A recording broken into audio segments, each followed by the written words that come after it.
अपराजिता। राधा वल्लभ शेर। राधा वल्लभ शेरवंश। राधे राधे महाराज जी, आपके चरणों में कोटि कोटि प्रणाम। महाराज जी, मुझे भगवान ने मनुष्य का शरीर दिया और सब अच्छी व्यवस्थाएं दी, परंतु जीवन में लगातार मिल रही असफलताओं से मेरा आत्मविश्वास टूट गया है, जिससे अकर्मण्यता और उदासीनता रहती है। जीवन पूरी तरह से दिशाहीन लगता है। ऐसा हम मान ही नहीं सकते कि किसी के जीवन में 100% असफलता ही असफलता है, नहीं मान सकते।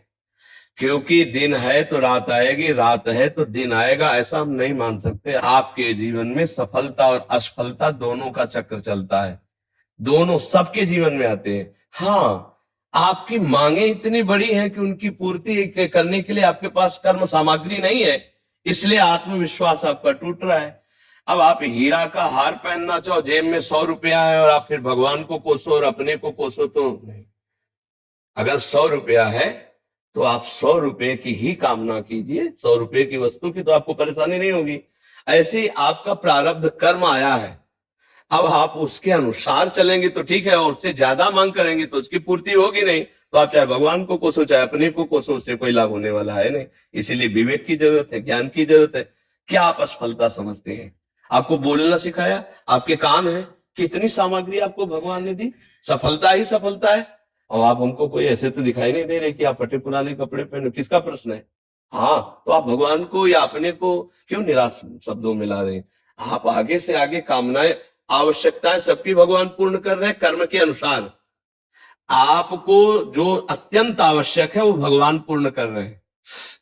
वायु फ्री, अभी बीमार हो जाओ, ऑक्सीजन लगवा, पैसा लगेगा, फ्री ऑक्सीजन भगवान दे रहे हैं।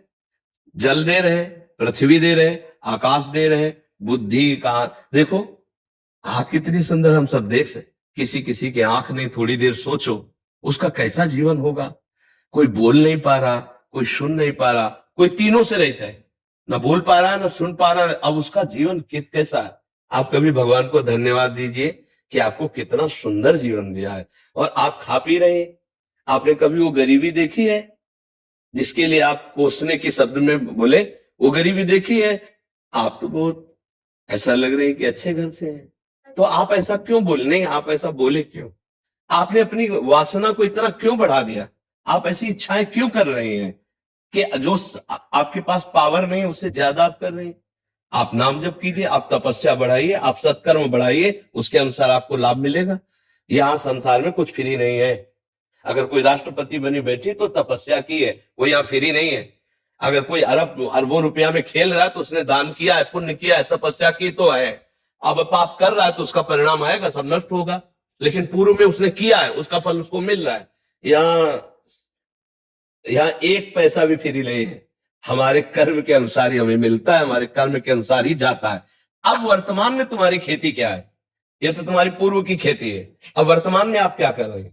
महाराज जी, वर्तमान में खेती सब चीजों की वजह से मतलब कोई भी काम शुरू करो उसमें मुझे उत्सुकता नहीं है। नहीं नहीं, यही गलती कर रहे हो। पूर्व की खेती तो बिगड़ी हुई थी हमारी, अब पूर्व को लेकर वर्तमान की बिगाड़ दे तो मूर्खता ही है ना।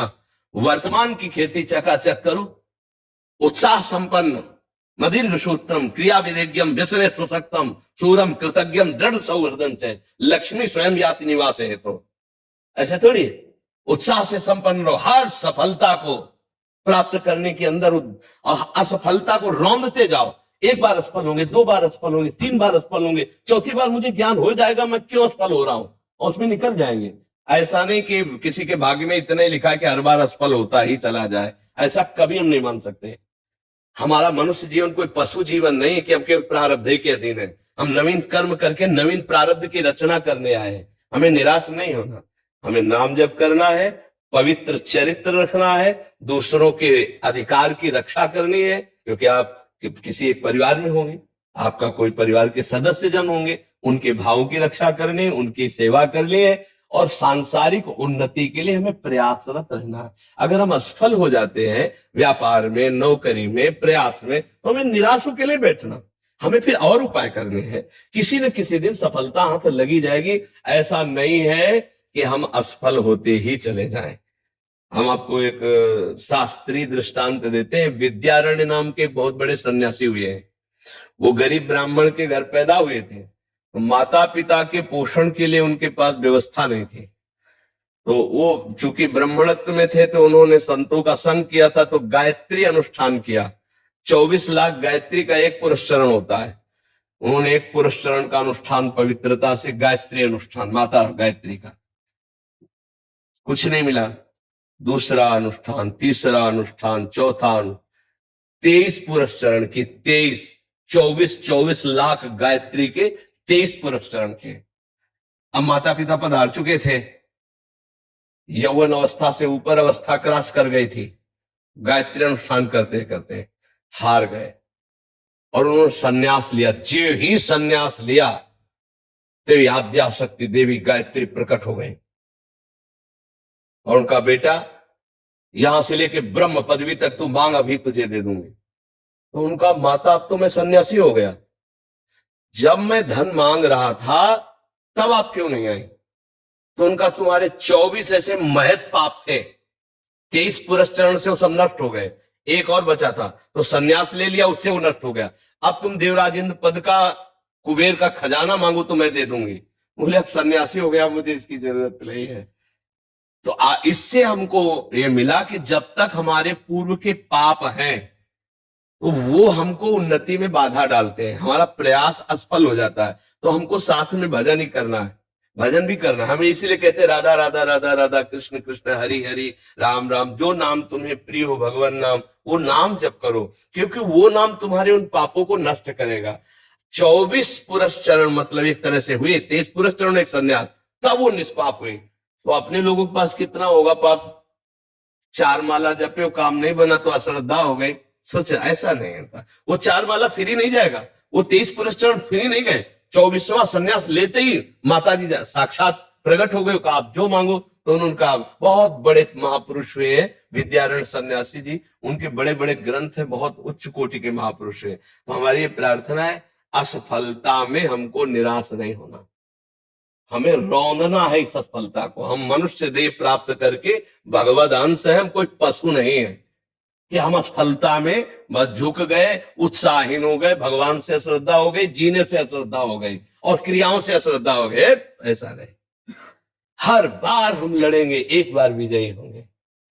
जीवन में एक बार तो हम विजयी होंगे, हम परास्त करेंगे। 2 साधन से चलना चाहिए, एक आंतरिक नाम जप और एक बाह्य प्रयास, तो हम सफल हो जाएंगे, बिल्कुल सफल। अर्जुन जी से ये भगवान कह रहे हैं, मैं तुम्हारे साथ हूं, मामन स्मर युद्ध च, मेरा स्मरण और युद्ध कर। युद्ध माने कर्तव्य कर्म, अपने कर्तव्य में लगे रहो और मेरा स्मरण करो। स्मरण क्या करेगा? पाप को नष्ट करेगा। कर्तव्य क्या करेगा? आगे की उन्नति का रास्ता खोल देगा।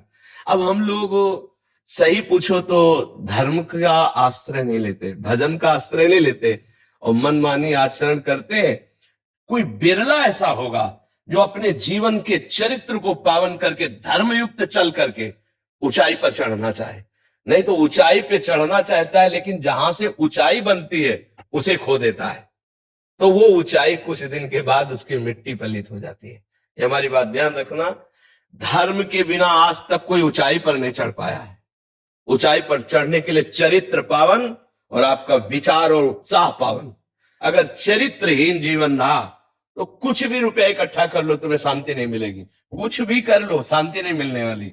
ये हमारा धर्म प्रधान देश है, ऐसा नहीं रहा है। और अब जो है नवीन पीढ़ी इस बात, धर्म क्या है किस, इससे कोई मतलब नहीं रह गया।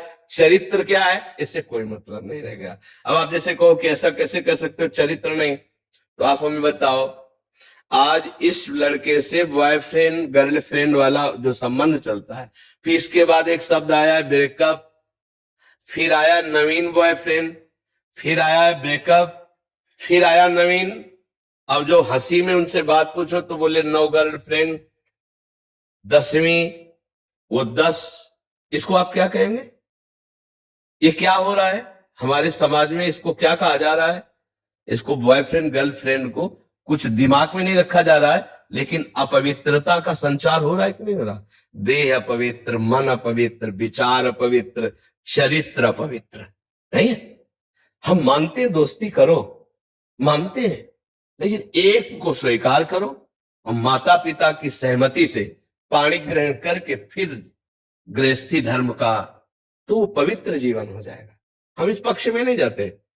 हम इस पक्ष में, आज का जैसा समय है, अगर आपको दोस्ती भी करनी है तो एक से करो, खूब पहले परिचय बना लो, फिर एक से करो, और फिर दोनों माता पिता की शरण में हो कि हम लोगों ने दोस्ती की, यदि आपका अनुमति हो, आपका आदेश हो, और आजीवन फिर ब्याह करके घर गृहस्थी। ये कौन सा चरित्र है?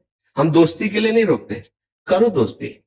शास्त्रों में ऐसा वर्णन आया है, पिता ने छूट दे दी, आप वर स्वयंवर क्या है, स्वयंवरो, स्वयंवर का वर्ण करो, वर्ण कर लिया। माता पिता को भी चाहिए कि ज्यादा उसमें ना पड़े, अपने बच्चों की सुख में सुखी रहना सीखे, बच्चों को जिसमें सुख मिले। पर आज के बच्चे इन बातों को बहुत हल्के में ले रहे हैं, समझ नहीं रहे। तो उससे क्या हो रहा है, बच्चों की प्रवृत्तियां बिगड़ गई। अब वही बच्चे जब वर बनेंगे ना, तो वो ब्रेकअप वाला अभ्यास वहां भी आ जाएगा। तो ना वो पति पत्नी से आजीवन भाव रख पाएगा, ना वो पत्नी पति से आजीवन भाव रख पाएगा, और दोनों के जीवन व्यर्थ हो जाएंगे। इसलिए हमें लगता है कि अगर चरित्र पावन रखा जाए और हम धर्म पूर्वक चले, नाम जप करते हुए, और अपने कर्तव्य का पालन करें, तो उत्साहहीनता कभी नहीं आएगी। असफलता में भी उत्साहहीनता नहीं आएगी। हम सफलता को एक दिन चूमेंगे, एक दिन उसको प्राप्त करेंगे। हमारी बात को अच्छे से समझ लीजिएगा। प्रश्न तो आपका है, लेकिन लगभग प्रश्न ये सभी का है। ये प्रश्न लगभग सभी का समाज का है, और ये लाखों लोग सुनते हैं, इसलिए हम इसको विस्तार से कह रहे हैं। चरित्र पावन, उद्देश्य महान, नाम जप, कर्तव्य का पालन, विजयी ही होगे कहीं भी हो। पूर्व का कर्म आपको बाधा पहुंचाने के लिए आएगा, तो हमारे पास नाम है, हम नाम से उसको मिटाएंगे। जो नाम जप कर रहे हैं ना, उस भजन बल से उसको मिटाएंगे। वो भजन बल से नष्ट होता है, बाहरी व्यवहार से नष्ट नहीं होता।